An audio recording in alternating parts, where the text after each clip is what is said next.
सन 1980 में इराक और ईरान के बीच सीमाओं को लेकर विवाद हुआ गया था भैया। इराक की वायुसेना ने अचानक ईरान पर हमला कर दिया, जिससे ईरान कमज़ोर पड़ने लगा।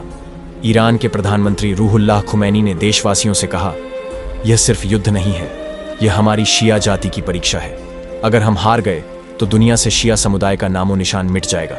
अब हमें सिर्फ युद्ध नहीं, अस्तित्व के लिए लड़ना है। इसके बाद ईरान में 15 साल के लड़के भी सैनिकवा बन गया और मोर्चे पर डट गया।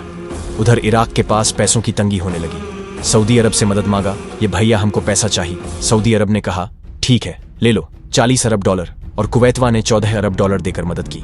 फिर भी 2 साल बाद इराक की हालत और खराब हो गई। आखिरकार इराक ने युद्ध विराम की घोषणा कर दी और ईरान के कब्जे वाले क्षेत्र लौटा दिए। लेकिन कुछ ही समय बाद ईरानवा ने इराकवा के सबसे बड़े तेलवा भंडार अलबत्ता पर मिसाइल दाग दी। पूरा क्षेत्र तबाह हो गया। इराक आग बबूला हो उठा। उसने भी ईरान के तेल क्षेत्रों को नष्ट कर दिया। इससे जंग फिर से भड़क उठी।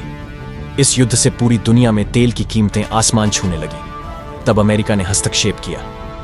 हथियार छोड़ दो, तुम लोगों की लड़ाई से पूरी दुनिया में तेल संकट आ गया है। जंग रुकी, पर असली लड़ाई अब शुरू हुई। युद्ध खत्म होते ही कुवैतवा ने इराक से बोला, भाई मेरा पैसा वापस कर दो। इराक ने जवाब दिया, मैंने तुमसे उधार थोड़ी मांगा था। कुवैत ने कहा, ये भैया 14 नहीं तो 10 ही अरब दे दो। इराक ने कहा, 9 दूंगा, लेना हो तो लो, वरना भाड़ में जाओ। सिर्फ 1 अरब डॉलर की बहस ने इस संधि को तोड़ दिया। फिर कुवैत ने इराक की सीमा पर तेल चोरी के लिए गड्ढा खुदवाया। इराक ने कहा, जितना तेल चाहिए मुझसे ले लो, लेकिन चोराओ मत। कुवैत नहीं माना। सद्दाम हुसैन का पारा चढ़ गया। उसने अपने प्रधानमंत्री को हटाया और खुद सत्ता पर काबिज हो गया। फिर सिर्फ 2 दिन में कुवैत पर कब्जा कर लिया। अमेरिका ने चेतावनी दी, कुवैत को 2 महीने में छोड़ दो। इराक नहीं माना। 34 देशों की सेना ने मिलकर इराक पर हमला किया। दिन रात बमबारी हुई। इराक तहस नहस हो गया। सद्दाम को अंदाजा हो गया कि कुवैत अब हाथ से गया, तो उसने कुवैत के सारे तेल कुओं को आग के हवाले कर दिया और वहां माइंस बिछा दी। कुवैत का तेल जलकर राख हो गया। जंग के बाद अमेरिका इराक से चला गया, लेकिन सद्दाम हुसैन ने कहा, अब तेल डॉलर में नहीं यूरो में बिकेगा। इससे डॉलर कमजोर पड़ने लगा। अमेरिका को यह बर्दाश्त नहीं हुआ। इराक में एक जाति थी, कुर्द। अमेरिका ने उन्हें भर भर के हथियार देने शुरू कर दिए।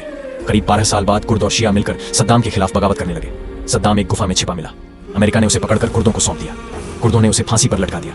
फिर अमेरिका ने कुर्दों से कहा, क्या तुम प्रधानमंत्री बनोगे? कुर्दों ने कहा, बिल्कुल।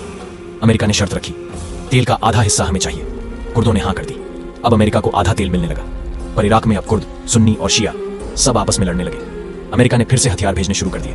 इस भयंकर गृह युद्ध से ही जन्म हुआ दुनिया के सबसे खतरनाक आतंकी संगठन ISI का जन्म हुआ। दोस्तों, फिर मिलते अगले वीडियो में। सब्सक्राइब ना किया तो भैया कर लो, दोस्तों को भी भेज दो। कमेंट में जय हिंद लिख दो।